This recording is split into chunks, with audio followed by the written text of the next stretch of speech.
Teacher আপনারা দেখেছেন কোর্টের রায়ে যেগুলো বন্ধ হয়ে গেছিল, পরীক্ষা নেওয়া শুরু হয়েছে, গ্রুপ সি গ্রুপ ডিরও নোটিফিকেশন হয়েছে।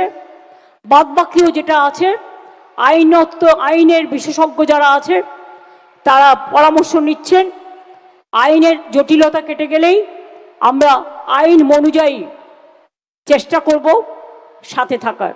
সাথে থাকার মানে এর থেকে বেশি আমি বলতে পারি না আইনের ভাষায়। দ্বিতীয়ত হচ্ছে, আমি এখনো মনে করি 35,000 পোস্ট আমরা করেছি অ্যাডভার্টাইজমেন্ট, কিন্তু আরও 21,000 পোস্ট খালি আছে। এইটা কমপ্লিট হয়ে গেলে বাদবাকিটা আবার দেখে দেবো। করবেন কি, যখনই আপনি টিচার রিক্রুটমেন্ট করতে যাচ্ছেন, কেউ না কেউ কোর্টে গিয়ে একটা পিল গিলে খেয়ে নিচ্ছে, একটা পিল করছে আর আটকে দিচ্ছে।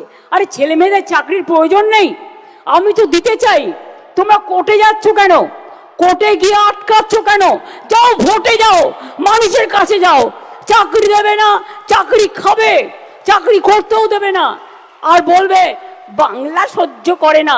বাংলাকে সহ্য করে আগামী দিন দেখবে আর জ্বলবে আর লুচির মতো ফুলবে। মাথায় রেখে দিও, বাংলা হার মানে না।